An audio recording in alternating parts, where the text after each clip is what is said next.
Hello, every pony, and welcome back to Fandom Fridays, where we proceed to check out all the fanfics that are not pony related. Why? Well, have you seen the horrifying piece of crap we've been dealing with for the past few weeks? Yeah, I think we need a break from that. Of course, if it's really a pony fic or not is left completely to the mind of the beholder. If you ask me, it's not a pony fic at all. Just some random Sonic fic that is trying to pose as a pony fic with how little those characters are acting. But I digress. So, we got a request to basically help me out with a good fanfic right about now called Tales of an Alternative History. This was submitted to a friend of mine by the name of Renegade the Unicorn. So, does this count as a fanfic? I think it does. It's a fic based off of the Beach Boys, so since it's based off of a real life person, but it's based off of an alternate universe, guess it counts. Well, let's begin anyway. Sure. So stay back here as we here at the Terryberry Memorial Library and proud to present Tales of an Alternate History. Enjoy. Tales of an Alternate History by Jason C. Carnival. Well, I was not expecting a normal name. I'm used to screen names so often that seeing a normal one's kind of odd. I know. One hell of an anniversary! Exclaimed P.S.'s overworked editor when I first submitted to him the idea and writing this piece. I told him that this article, or tribute, needed to be written. No other reason to honor the man of whom millions find themselves in constant, visceral admiration. To countless musicians, he is the quintessential Mozart from the suburbs. To millions more, he is the man who breathed life to the great California myth, on which this cold New York December might have been used a literary telling. Like a sudden tidal wave, Brian Wilson rose out of the calm, orderly rows of the American 1950s suburbia, captivated the world for one incredible decade, left everyone struggling his wake to figure out what had happened. Every time you thought you could pigeonhole him into one style of music, changed his act completely and challenged the style to catch up. He achieved great peaks and heaped to dip his bottom, recovered to bounce back. Picture this. Hawthorne, California, circa 1961 or so. Kennedy's in the White House, G.I. Joe has teenage kids, and all of America's in love with the good life. Here comes these boys. First that they already really worry was just a good-natured, clean-cut kids with surfboards, and the most expensive grins the country had ever seen. How could he not be happy? A simple garage band that made it into the big time, singing about the warm, carefree LA life that the rest of us can only idolize. Of course, over years, the themes of their songs had changed. Surfing gave away to cars to trepidation about the future, fear of the future, for wishful longing for the past. All of this within 4 years' time. Only the Beatles underwent a transformation so dynamic. In the end, only they could barely keep up. As Paul McCartney once described in a 1983 interview, I heard in recent years Brian Wilson saying that he and the Beach Boys were always in a race against us. This was high fidelity to me. I was always thought that it was the other way around. John especially thought so. Despite Paul's assertions, many of us in America did not see it that way, especially in the fall of 1966. Those of you Latter-day Wilsonites need to forget the hindsight of 25 years. Put yourself into this time frame to really understand the situation. 2 years earlier, the Beatles landed in the United States with the suddenness of a California earthquake. During the summer and fall of 1964 and better part of 1965, the group completely dominated the top of the charts, captivated the hearts of screaming pubescent girls worldwide, and knocked all the would-be competitors off the map. Except for the Beach Boys. After all, this was their backyard. Before the British invasion, their personal fight film was what's to define youth culture. Even so, The group was woefully unprepared for when the first sounds of "I Want to Hold Your Hand" and "She Loves You" hit our shores. For the next year, Brian Wilson struggled mightily to compete. He assembled the finest studio orchestra ever to put together in one room. He used these to craft some of the most sublime pop songs ever recorded, and in doing so, expressing all that the Beatles, being from cold, gloomy England, could never hope to articulate. But while some of the group's more valiant efforts, such as "I Get Around" or "California Girls," were rewarded with #1 persistence in the charts, Wilson knew this was not enough. "I wanted to create a sound that was like what we had done before," he explained in a 1977 interview. "Different, more spiritual, like if you could put a belly full of love directly into the song." Surface Rule. 1966 seemed the ideal time to showcase such a new twist on an old sound. The Beast Boys' release that year was certainly emblematic. But since more articles have been written on pet sounds, even in the last 5 years, than there are pages in this magazine, it does not need to be mentioned here. Suffice to say, at the time it inspired the Beatles to push themselves further musically. And now, it continues to inspire groups as varied as the Ramones and Fleetwood Mac, not to mention hundreds of others. And yet pop sounds flopped in the first 5 months of the original release. Even in retrospect, Capitol regretted the false start of the album's marketing campaign. To the extent they were promoting the group's clean-cut surf boy image, they could not understand how Wilson wanted to force into a new direction.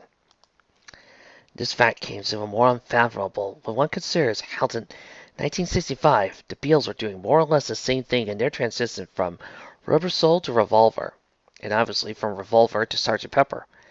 Even Brian Wilson lost heart for a moment.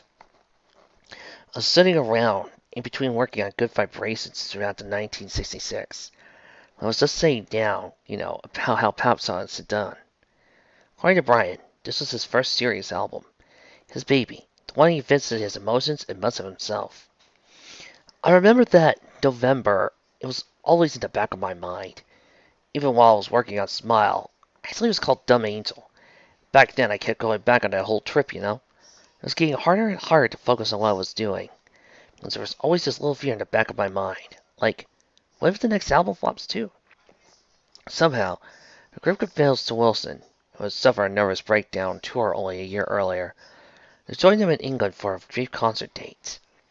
Landing at Heathrow and seeing an army of screaming British fans was a turning point. The airline door opens, and out comes Mike, then Dennis, Al, and Carl, and finally Brian. Described Bruce Johnson with a grin. We walked a few steps down the ladder, and Brian just stood there at the top, taking it all in. It was beautiful, and I never seen him look as happy as he did in that moment. The scene of the Beatles' arrival in America, which the Wilson brothers had watched 2 years earlier on the family television, had happened again. Except this time, it was them making an arrival in the Beatle homeland, where Pet Sounds was already being hailed as a pop masterpiece. Brian stayed for 1 week and sold out 3 concerts before catching a plane back to Los Angeles. He had already spent too much time away from the studio, was anxious to go back. Going to England was a great experience, he remarked in 1980. Never imagined how popular we were over there. I began to realize that no matter what had happened, we would always have fans that would cheer us on, make us #1 somewhere. Brian returned to the Smile sessions with determination to create the finest album anyone had recorded anywhere, no matter what we Americans had thought of it. Almost in vindication of this newfound confidence, the first single, Good Vibrations, reached #1 in December 1966. By the end of the year, the New Musical Express proclaimed the Beach Boys as the #1 group in the world, having beaten the Mop Tops from Liverpool. After all, Lennon, McCartney, and company had just come off a disastrous world tour. He had only been imprisoned in the Philippines for snubbing Imelda Macros, and were desperately trying to quash the rumors that the band was breaking up. But even Wilson knew that these were just petty rumors. It was not best to let himself become complacent. During his brief British vacation, he immersed himself into the London music scene, and after seeing up-and-coming artists like Jimi Hendrix and the Cream, knew instinctively that a change in music was coming. He also knew that the Beatles had a huge project in the works, set for release sometime in the spring of 1967. Above all, however, he knew that he was working on better, provided he could compete in time. Brian had come back from England like a man possessed. Described smile lyrical collaborator Van Dyke Parks. He got off the plane and told the whole crew pose for a picture right there at Terminal X. He said, "We've got to finish this fucking thing or the band's finished." For the next 3 months, Wilson never left the studio, recording hundreds of miles of tape, editing nearly two-thirds of it. When the boys returned, Brian proudly took them into the studio to hear what he had made. Reportedly, Dennis loved it. Bruce and Carl were supportive, but neutral. Al and Mike hated it, and a major fight ensued, of which today even the details remain unclear. All the sides remain tight-lipped about what had transpired. Many rock historians see it as the point at which the band began moving towards the inevitable breakup. Brian was sobbing afterwards. Recall his friend, David Arundel. Apparently he and Mike Love had come to blows, because Mike was putting on ice over his black eye. Brian's nose was swelling up and bloody, just looking awful. What was he able to get out of him? I guess the other guys didn't want to provide vocals. Brian threatened to leave the band and go solo with Smile. Things had escalated from there. Andrea laughed. Despite all the drama, he got his way. Smile's release, as we all know, as a Beach Boys album. The world's first hint of the impending pop revelation was the release of Heroes and Villains as a single March 14, 1967.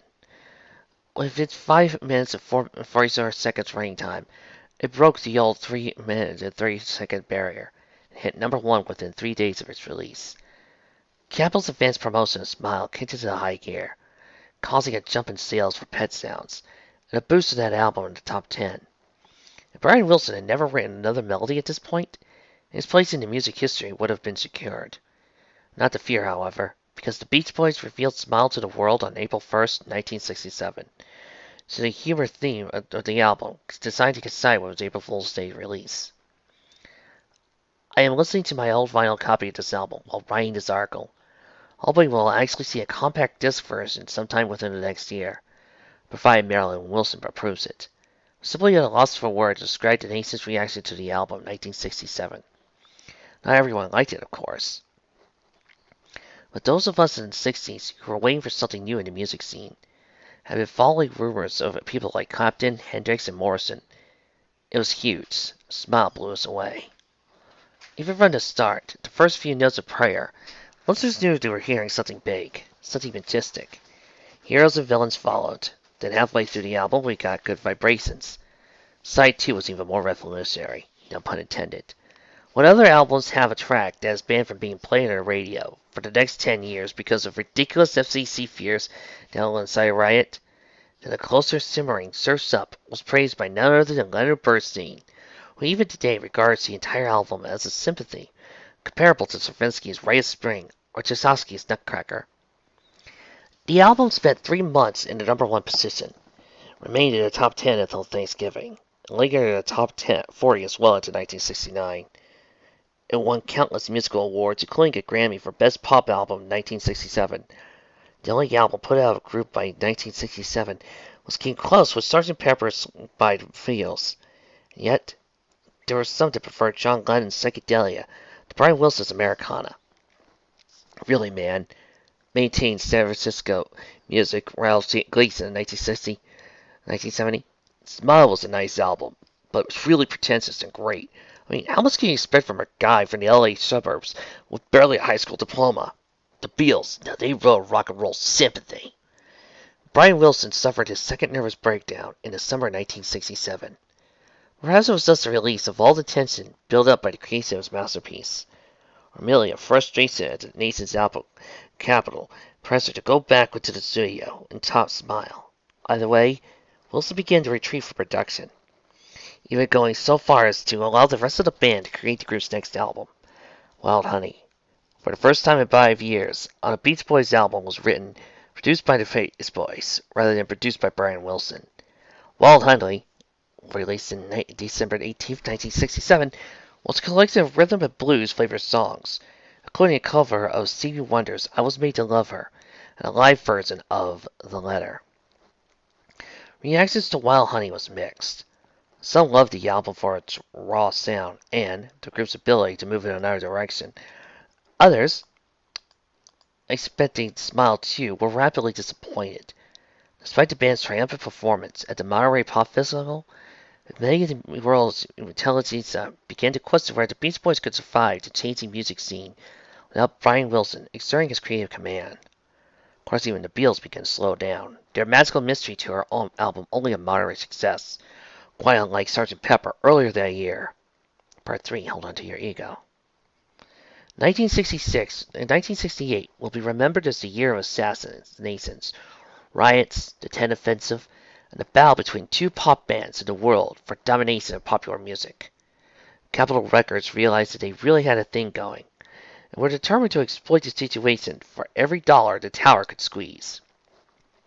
Despite the creation of both Brother Records and Apple Records, Capitol EMI attempted to put as much pressure on both groups and compete against each other. This would be accomplished by a sort of battle of the band's marketing campaign that would hopefully consist of simultaneously album releases, joint record store displays, and possible combative television appearances, sent Brian by both bands. What this usually meant was that if one band began recording, there was pressure on the other head for the studio to do the same. However, there was always more pressure on the Beatles. It began to really get effing crazy, John Lennon told PS for the article.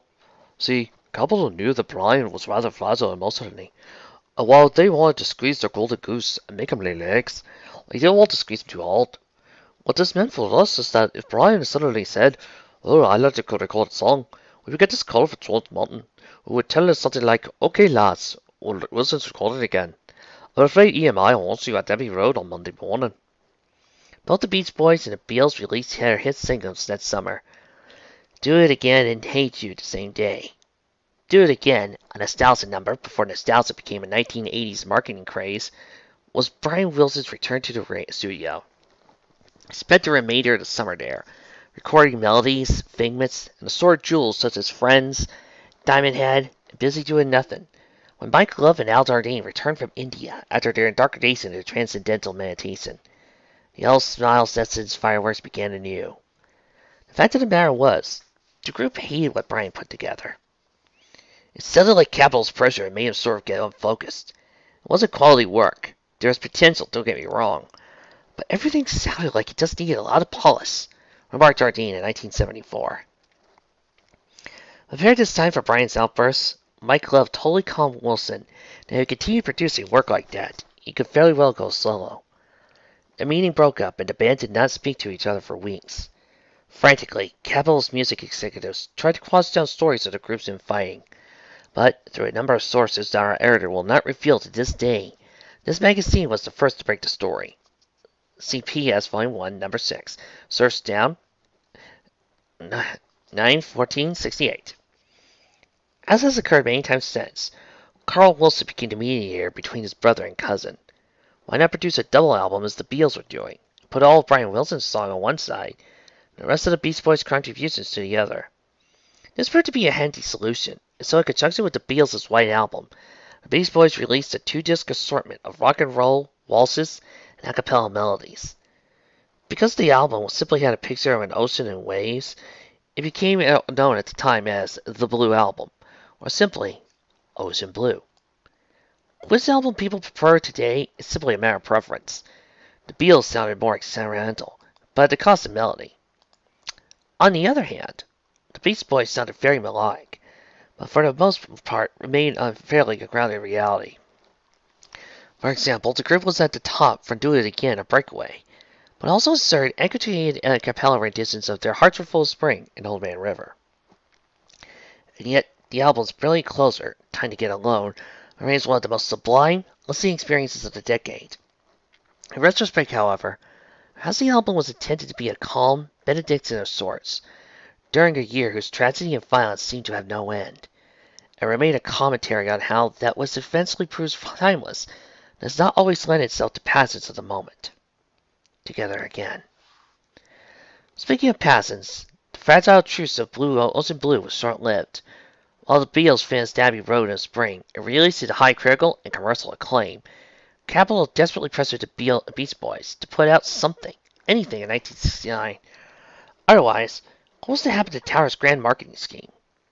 Unfortunately for those fans caught up in the phony war cooked up by the suits in the marketing department, The next Beast Boys release would have to wait. I think by 1969 we were all moving in different directions. Explained Carl in a recent interview. Dennis was off doing his thing. Brian got very intrigued with the idea of producing bands that went in his direction. And the rest of us? Well, we just wanted to play music. Discarding the band caused what many rock historians have since labeled as the trial of separation before the divorce. Brian Wilson took advantage of the New Brother Records label the band had established to sign and produce an assortment of new acts. Some of these include Redwood Layer, like Three Dog Night, James Taylor, Joni Mitchell, and briefly, former Rolling Stones member Brian Jones, before he was found dead in a swimming pool later that year. Reportedly, Wilson enjoyed the creative freedom over these brilliant new acts, mainly because they did not question some of the musical directions he was prone to take. Even today, after a string of self-produced albums in the 1970s, Mrs. Mitchell has repeatedly given credit to her first instructor in the studio. On the other hand, the Beach Boys spent the better part of a year on tour, sans Dennis, who remained on a Malibu beach composing songs by himself. The world began a worldwide 100-city tour that started in Europe, journeyed to the Far East, and headed back to the U.S. Then rolled down to South America and Australia in the fall. Those that saw the group in the 1969 tour witnessed a band that reached the height of its career. Already veteran performers, they recalled a repertoire that included everything from surfing songs of earlier days to Sections of Smile, as well as some of the more popular tunes from the Ocean Blue. Many close to the band began to believe that this arrangement would become the band's infinite future, though no member had made an official announcement to that end. Brian was happy working without his cousin, yet belonging to the band at the same time. Dennis had his own life, was nearly acquired to. The rest of the band seemed overly content on tour with the music, until people stopped coming to shows. By the end of that year, most of the music world, including my own beloved PS Magazine, were already proclaiming that the Beach Boys were no longer, and the Beatles had taken their place as the default preeminent group of the day. Even Mike Love was already conceded that if the band were to regain its prestige, Brian Wilson needed to have complete control over the next album. And then, that's what has always motivated Brian Wilson, either on a Hawthorne football field or a West Los Angeles studio. A walk inside to Legendary Beethoven, as he was nicknamed by a rock critic in 1969.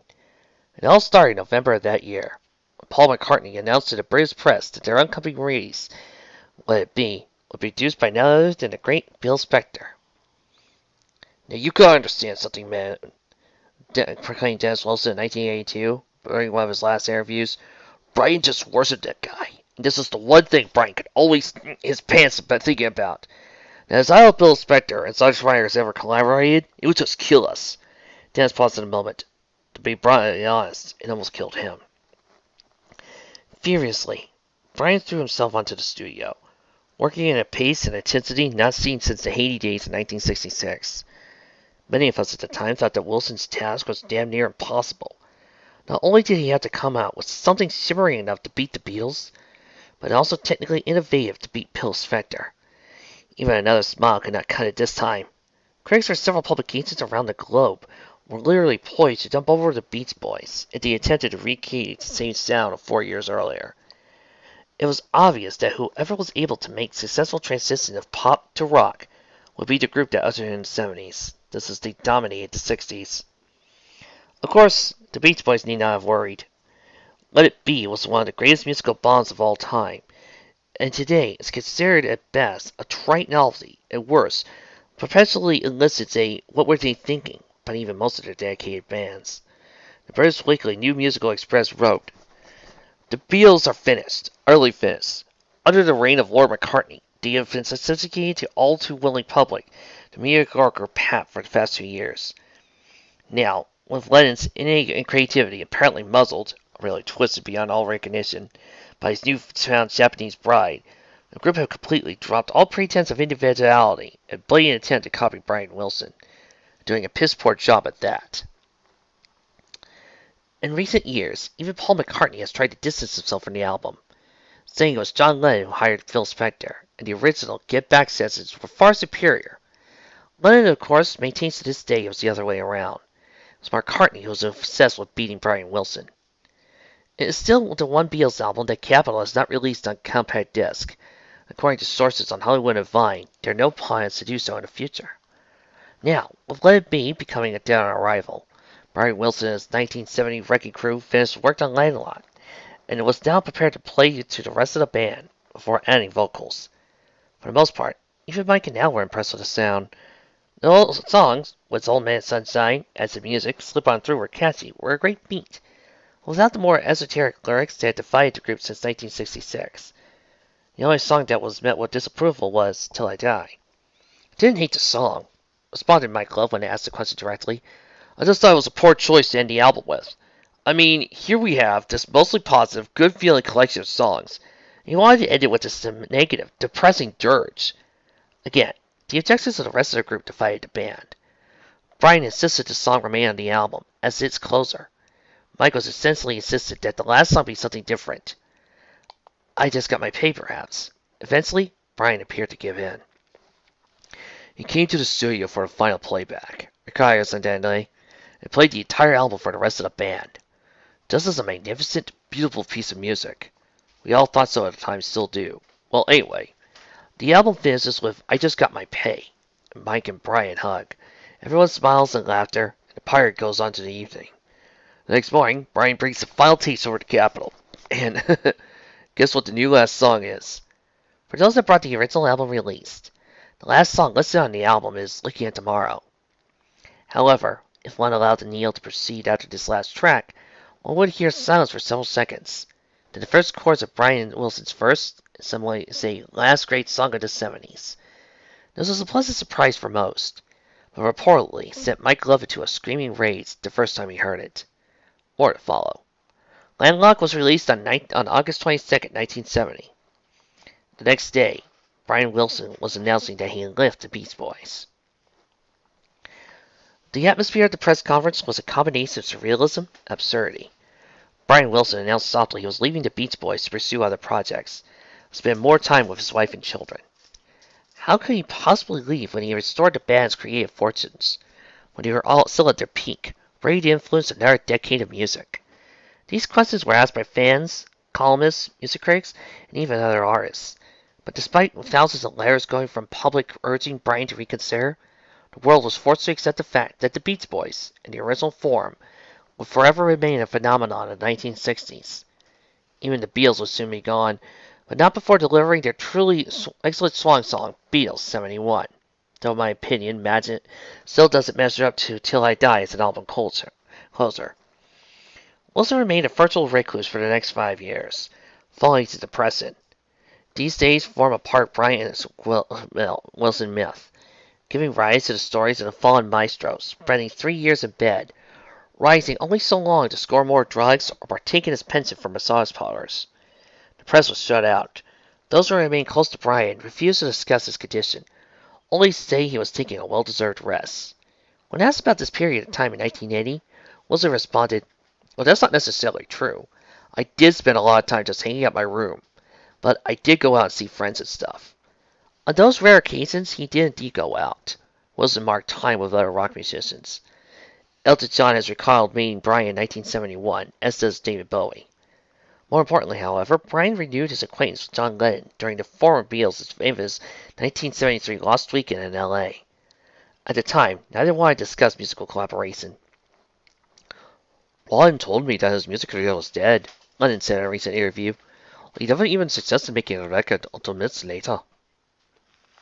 But while Brian Wilson believed his career music was dead, for the rest of the former Beach Boys, life had to go on. Carl Wilson gathered the remaining of the original group, as South African musicians Blondie Chaplin and Ricky Fattar reformed the band under the name of Carl and the Passions. The first album, So Tough, was released in March 1972 to moderate sales and a rather lukewarm response from the critics. A year later, Holland did even worse, though the single sold well. Being a Brian Wilson throwaway named Sail on Sailor, the album languished on the charts for several weeks, and then disappeared altogether. Those that had purchased tickets for the summer concerts reported that the band was still a great live act, but at every show the empty seats increased. By 1973 U.S. tour, the band was losing copious amounts of money with every show, drawing as little as 200 to 300 people in venues as large as New York.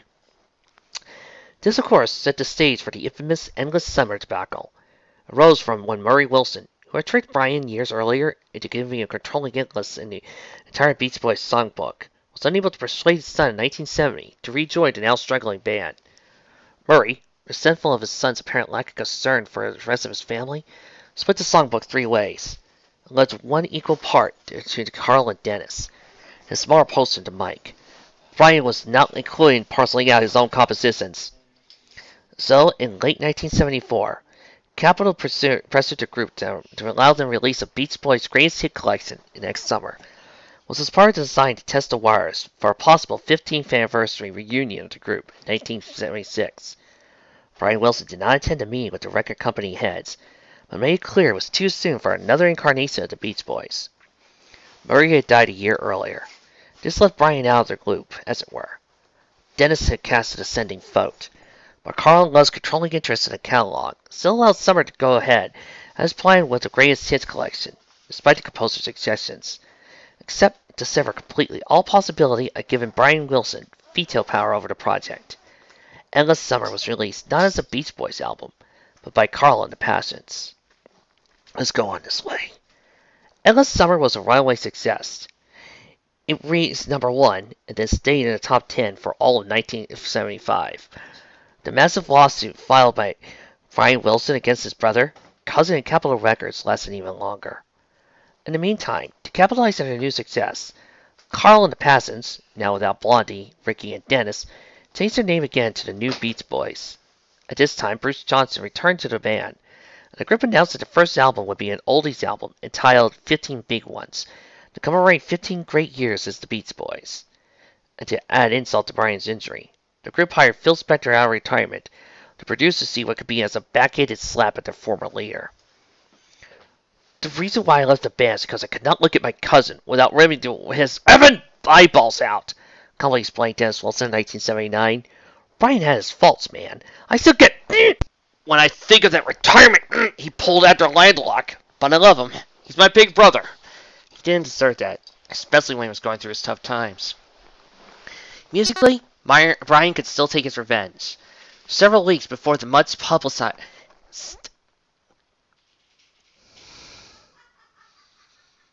July 4th, 1976 release date of 15 Big Ones from the house on Belladonna Row came a shocking spoiler. Brian Wilson was coming out of retirement to produce an album collaboration with none other than John Lennon. Wilson gleefully announced that it too would be an oldies album, but a collection of the more edgy rhythm and blues songs, as opposed to the bubblegum doo-wop of the 15 Big Ones. Fueled by an overblown, slick, and sometimes say shameless marketing campaign, the new Beach Boys were able to achieve the commercial success that eluded Carl and the Passions, and unfortunately eclipsed rock and roll music, which ended up better in Europe and Japan. Soon, word on the street in 1977 was that Brian Wilson was at the hard work on his debut solo album. Finally, it seemed that the new Beach Boys would have their comeuppance, as their former leader would create something that would expose them and blow them off their collective surfboards for the headless nostalgia act they were rapidly becoming. Meanwhile, judgment was reached on Brian Wilson versus Carl Wilson, Dennis Wilson, Mike Love, and Capitol Records. The court determined that copyrights to one-third of all songs owned by Carl, Dennis, and Mike would be transferred to Brian Wilson, based on the argument that Murray Wilson had come by ownership of the copyrights in a less than equal fashion, and as such, did not have the exclusive right to determine the catalog's future ownership. Capitol Records was also made to pay an undisclosed settlement to Brian Wilson out of profits generated by the Endless Summer album. On the other hand, the court also determined that the group could legally keep the name New Beach Boys. Mike Love then filed a countersuit against Brian Wilson to add his name to several Beach Boys songs in which he had contributed lyrics. Wishing to avoid further litigation, and instead focus on his music, Brian reported to settle out of court, and Love's name was added to several pre-1966 Wilson compilations. With more than a little fanfare, Brian Wilson's self-titled solo album was released in the fall of 1977, at the same time as AMIU by the New Beach Boys. Originally meant to be titled Brian Loves You, the album was a complete flop, but it was about as far from the traditional Brian Wilson sound as possible. Therein lay its downfall. Its utter brilliance, it was not a Beach Boys album, and certainly sounded nothing like the 1960s. It was raw, unproduced, and almost embarrassing in parts. Most critics hated it. Others just listened to it out of weird fascination. Songs like Johnny Carson and Let's Put Our Hearts Together, almost confirming all the stories and rumors that had haunted Wilson since 1970. It did not help that the 300-pound Brian, smoking 3 to 4 Marlboro packs a day, was also addicted to heroin, cocaine, and a daily diet was not really up to personal appearances or solo concert tours. A disastrous guest spot on NBC's popular Saturday Night Live only served to confirm that Brian Wilson was perhaps well washed up. The bearded drug mask at the piano, trembling with stage fright, was a far cry from the man who used Smile to rent all the popular music to his will. Fast forward to a few months of winter 1978. One night Brian walked out of his house and disappeared into the gloom. Over the next few days he walked the streets in a drunken haze, playing piano at clubs for beer, trying to score drugs, walking into Tower Records on Sunset, waving a plastic lightsaber, and urinating on the front door. He eventually wound up in Tijuana, Mexico, somehow found his way to a bench at San Diego's Balboa Park, where the police found him and sent a coherent Wilson to a local hospital. We all knew something needed to be done about Brian, but what? His wife Marilyn told PS Magazine. He was mentally ill, but no one, not even me, wanted to acknowledge this. I thought about Dr. Laidley, who had made a name for himself by helping certain rock musicians cut their drug habits. But then, after talking with a number of Brian's old friends, I dismissed the idea. My husband's problems ran a lot deeper than just drugs, though they certainly didn't help. Marilyn convinced Brian to place himself under intense psychiatric care. Slowly, within the next 2 years, he began to turn his life around. By 1980, though still taking medication, seeking a psychiatrist regularly, Wilson had cut the drugs, stopped smoking, started exercising, and had completely slimmed down. He was also reportedly hard on work on another collection of songs, and was looking to go back to the studio that summer. Imagination would be his first album in 3 years, and his fans were hoping, but not counting on a comeback. Then, a number of people in the music industry will always look forward to a Brian solo project. Even now, if he could completely restore the creative reputation which is already taking a yearly beating at the hands of the new Beach Boys, MIU was the start of an entire set of mediocre albums that has continued on to even last year's Still Cruisin'. What never fails to amaze this writer is why the group continuously plays songs from before 1965, rather than any selection from Ocean Blue, Wild Honey, or even Landlocked. Even the Beatles, who reunited to tremendous fanfare at Live Aid '85, played everything from A Hard Day's Night to Maybe I'm Amazed. Brian's Back, touted June 23, 1980 issue of Newsweek, was had scored a rare coup of an interview with a revitalized Wilson. The interview briefly attempted to focus on the music. It soon came airing out of the band's dirty laundry. Many read the article and were stunned at Wilson's candor, especially a certain troubled loner who lived in Hawaii. I hated the surf songs. I hated surfing. I think songs about cars are okay to a point, but that's not really what my music was. I just did the early albums because that was what was popular. It sold records and made my dad happy. Brian Wilson, 1980. The summer of 1980 became Wilson's comeback season. He made a few guest appearances, including a couple intimate concert dates at the Roxy Theater in Los Angeles. There was even talk about Sunday performing an entire Pet Sounds or Smile album live on nationwide tour. Of course, there was a new album.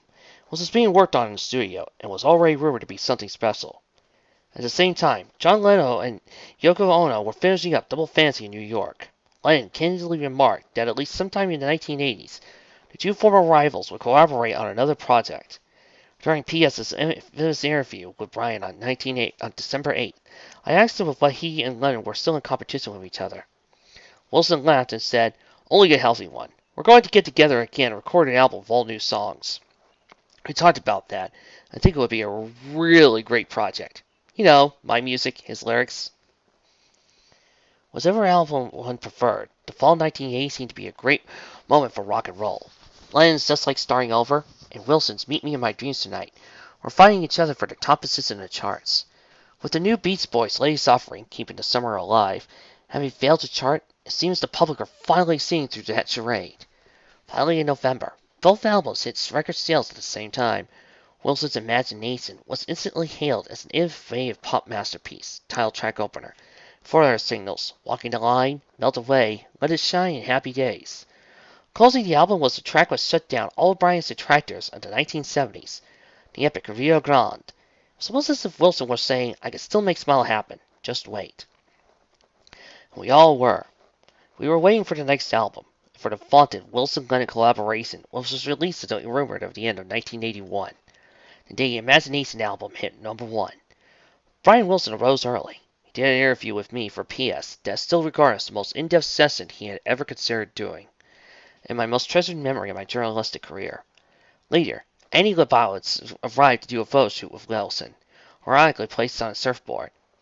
Afterwards, it was off to the Western Studios for a session with new segments, or feels as Wilson called his demos.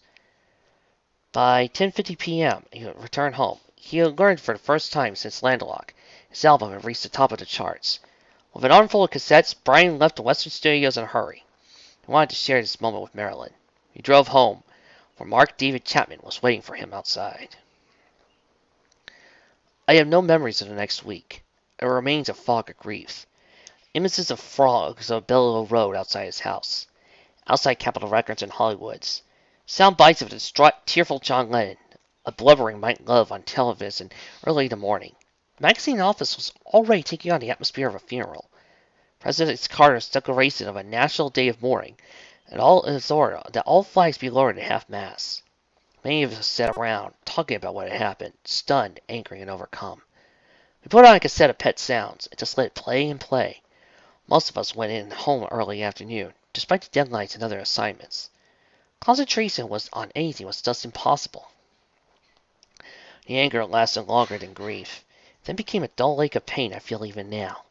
On this snowy December evening 10 years later, I was in New York today to hear an artist who was touted as the next Brian Wilson.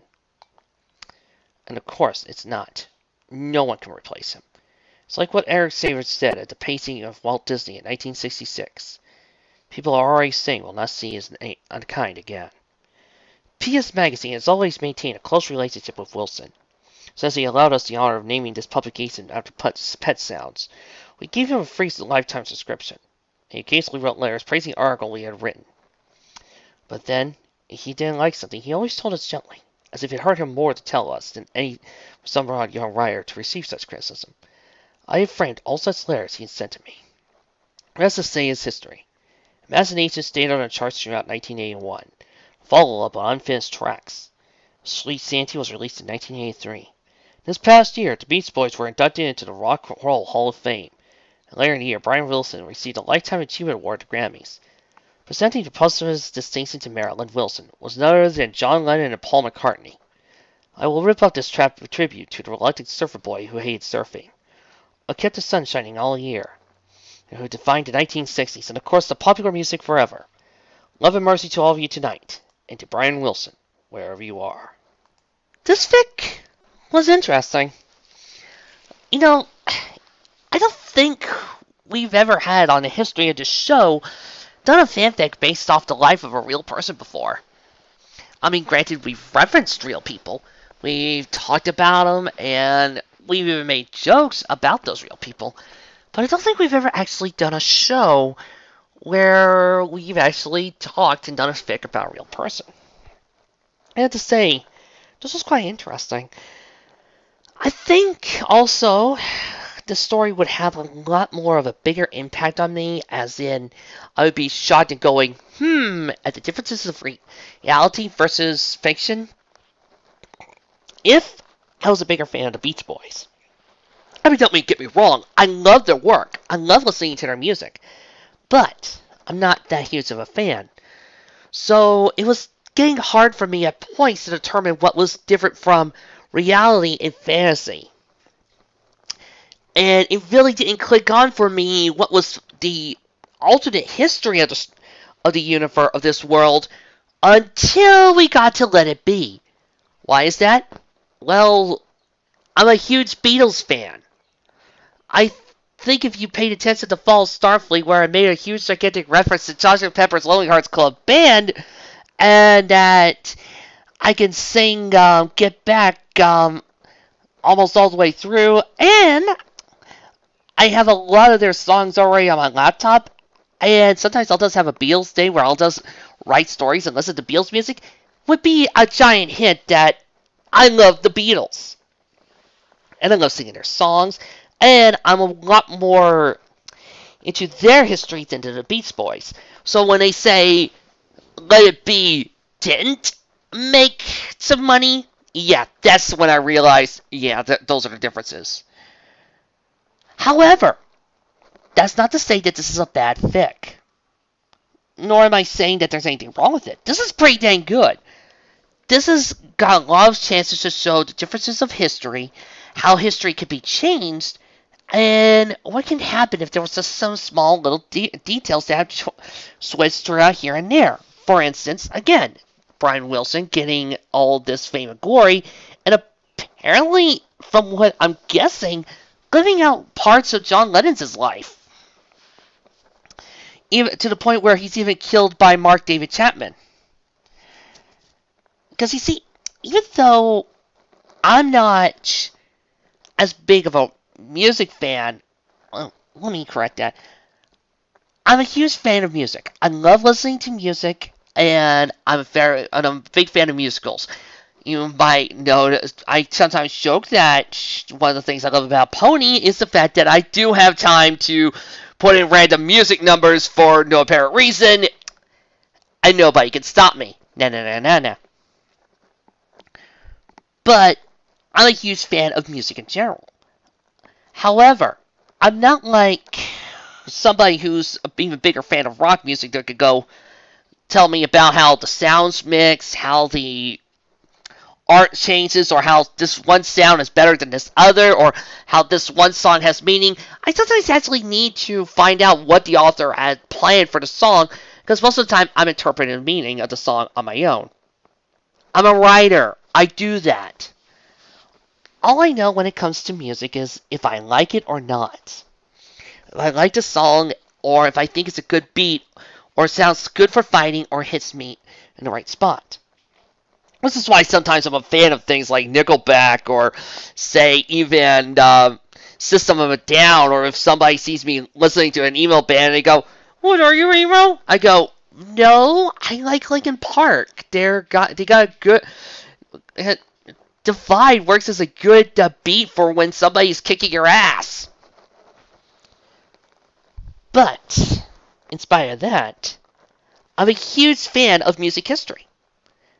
I love listening to the stories of different artists, how they rose, how they fall, how they rose again, how they changed, what influenced them, what hit them hard. And in case you didn't guess from my tones of inflection, this is why I'm a big fan of Behind the Music. And that's one of the things I love about this story is that it gave me a chance to practice my Behind the Music voice. Whoever this guy is, I simply love him. I love that guy, and I will simply do his voice any opportunity I have. But this story does give me a bigger respect, interpretation, love of the Beach Boys. Because I've listened to a couple of Beach Boys tunes, but the main big ones that I've always thought and associated them with were things like "I wish they could all be California girls," or something I played during winter and Christmas, "Little Saint Nick, Little Saint Nick." I'll usually sing those tunes, but seeing that this group has had such a wide variety of sounds and songs kind of makes me respect them and kind of makes me want to listen to them more. Maybe I'll plug in a few albums onto YouTube. And that is something that I think a good story can do, even when it's an alternate reality. Give you a chance to respect something that you never expected. Or give you a chance to get into something you never knew you wanted to get into in the first place. For instance, like last month's Yu-Gi-Oh! Fic. I never knew there were so many dual combinations before, and now I'm a little more into it. Or Fallout Equestria. I wasn't that much into Fallout. Fallout Equestria got me into Fallout, and more into post-apocalyptic stories. And thus, this has gotten me more into the real-life career of Brian Wilson. And I wouldn't mind doing some studying it up and doing some research. Maybe read a few Wikipedia articles here and there. I mean, when I get into something, I will research the hell out of it until I know almost every single facet of it. Which is why I'm a huge fan of My Hero Academia, and even though I've only just started, I'm looking forward to actually reading some of the events that's happened in the later on chapters. So yeah, great story if you're into rock and roll, or if you're into music history and you want to see something. By the way, this fic made me feel a little down. A Beatles reunion happened in this alternate universe? There was a bit with John Lennon and Paul McCartney at the Music Awards? Now you're just making me wish that there was a chance that Walk With You could have been done in this alternate history with Paul McCartney, Ringo Starr, George Harrison, and John Lennon. That could have been the most awesome thing ever. Well, that was one down, that's one to go. I'll see you all next time!